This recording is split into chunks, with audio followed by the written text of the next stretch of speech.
The ancient city of Ypres in Belgium had long been a cornerstone of strategic military planning. Its position gave it control over crucial roads and railways, a prize for any army. By the spring of 1915, the Great War had already carved deep scars into the continent. The fighting had devolved into a brutal stalemate of trench warfare.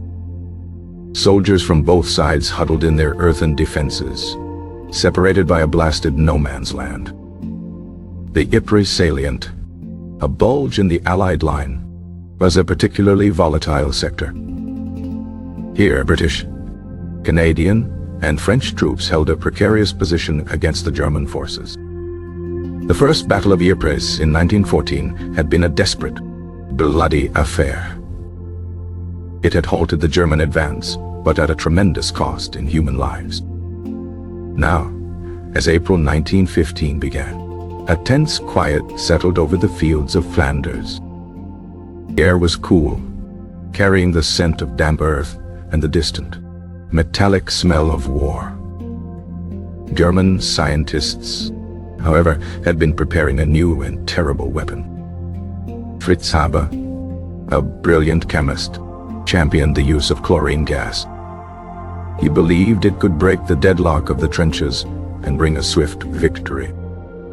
Thousands of steel cylinders, each filled with a compressed, greenish-yellow gas, were brought to the front lines. They were carefully positioned, their nozzles aimed towards the Allied positions. The German High Command was skeptical, but they approved a limited, experimental attack. They chose the northern sector of the Ypres salient for this horrifying debut. Line there was held by French territorial and Algerian troops. On the afternoon of April 22nd, 1915, the weather conditions were finally deemed perfect. A steady wind blew from the northeast, directly towards the unsuspecting Allied soldiers. Around 5 o'clock, German artillery began a brief, intense bombardment. It was a diversion, meant to distract from the true threat. Then, the shelling stopped, and an eerie silence fell. From the German trenches, a strange cloud began to rise. It was a rolling, greenish-yellow fog, about the height of a man. It shimmered in the afternoon sun, an unnatural spectacle. French soldiers watched with curiosity, then with growing alarm. They had never seen anything like it. The cloud did not dissipate. It hugged the ground, flowing like water. It silently poured into the craters and depressions of no man's land.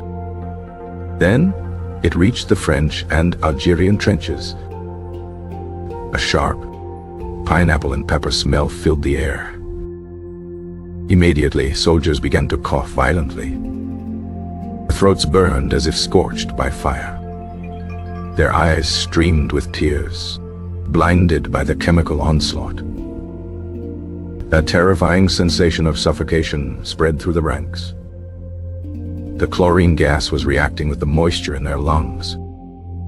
It was creating hydrochloric acid, dissolving them from the inside out.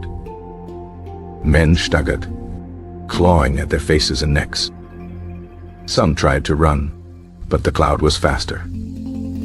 They collapsed, their bodies twitching, their skin turning a ghastly blue-black. Panic shattered all military discipline. Those who could still move fled in terror, a desperate, gasping retreat. They left behind the dead and the dying, drowning on dry land. The gas had created a 4-mile gap in the Allied line. The path to Ypres was suddenly, shockingly open. However, the German infantry was also unnerved by the weapon's effects. They advanced slowly, hesitant to enter the poisoned landscape.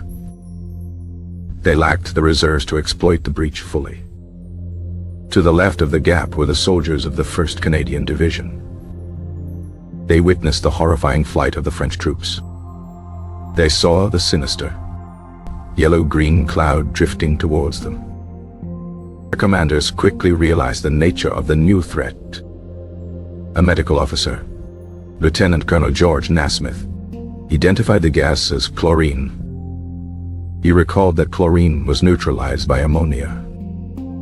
He knew that urea, present in urine, would produce ammonia. The desperate order was given: urinate on handkerchiefs and hold them to your faces. It was a crude, disgusting but life-saving measure. The Canadians held their ground against the gas and the subsequent German attacks. They fought through the night, plugging the gap in the line. Their bravery and quick thinking prevented a catastrophic collapse. The Second Battle of Ypres would rage for another month. More gas attacks followed, targeting British and other Allied troops. The Allies rushed primitive respirators to the front. These were little more than cotton pads soaked in chemicals. The battle became a desperate struggle for survival against an invisible enemy. By the time the battle ended in late May, the casualties were immense. The Allies had suffered over 70,000 casualties. The Germans, around 35,000. The Ypres salient had held, but the price was staggering. The world was horrified by the introduction of chemical warfare. It was seen as a barbaric act, a descent into a new kind of hell. Propaganda on both sides seized upon the event. The age of chemical warfare had begun. Soon, both sides would develop their own arsenals of poison gas. Phosgene, which was 18 times more deadly than chlorine, would follow. Then came mustard gas, the most feared of all.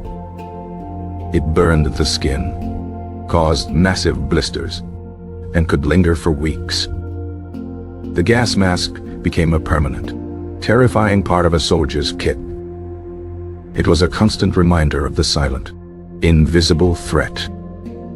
For the survivors of the Ypres gas attacks, the war never truly ended. Many suffered from chronic respiratory illnesses for the rest of their lives. The psychological scars were just as deep. The memory of that green cloud, of friends choking and dying, would haunt them forever.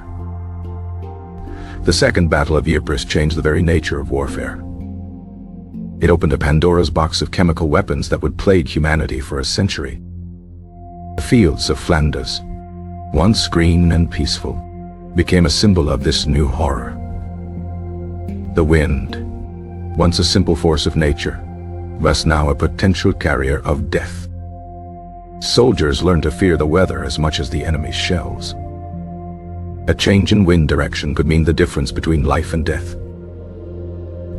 The attack violated the Hague Conventions of 1899 and 1907, which forbade such weapons. In the brutal logic of total war, such agreements were easily discarded. The gas attack was a desperate gamble by a German command frustrated by the stalemate. It caused immense suffering. It failed to achieve a decisive strategic breakthrough. The line bent, but it did not break, thanks to the desperate courage of the Allied soldiers. The story of the urine rags became a legend of the war. It was a testament to the grim, resourceful improvisation of the common soldier. The animals on the battlefield were also victims. Rats, which infested the trenches, were often the first to show the effects of gas. Their deathly silence became a new and terrifying omen for the troops. The landscape around Ypres was forever changed. Its soil was saturated with the chemicals and metals of modern warfare. Even a century later, unexploded shells and gas canisters are still unearthed by farmers. This deadly harvest is a constant reminder of the battle. The city of Ypres itself was almost completely destroyed by the end of the war. It was painstakingly rebuilt to its pre-war appearance. The Menengate Memorial now stands in Ypres. It is inscribed with the names of over 54,000 soldiers who have no known grave. Many of them died in the Ypres salient, some in the first gas attack, The gas attack at Ypres was a technological and moral turning point. It demonstrated that science and industry could be harnessed for unprecedented destruction. The soldier was no longer just fighting another man with a rifle. He was fighting the very air he breathed. This created a new and profound psychological terror. The experience filtered back to the home front through letters and wounded soldiers. It solidified the image of the war as a senseless, industrial slaughter. The green cloud over Ypres became an enduring symbol of the First World War's horror. It represented a line that had been crossed, from which there was no return. The battle itself devolved into a series of brutal, attritional attacks and counterattacks. The initial shock of the gas gave way to a grim, determined resistance. The fighting centered on key objectives like Hill 60 and St. Julien Totetat. Each yard of ground was paid for with hundreds of lives. The use of gas had surprised the Allies, but it did not break their will. Instead, it hardened their resolve to defeat an enemy they now saw as monstrous. The legacy of Ypres would echo into the development of future weapons of mass destruction. It was the first step on a dark path. The soldiers who breathed in the chlorine at Ypres were the first victims of modern chemical warfare. Their suffering served as a grim warning to future generations. A warning that, tragically, would not always be heeded.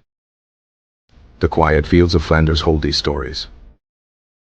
Beneath the green grass lies a layer of history, poison, and courage.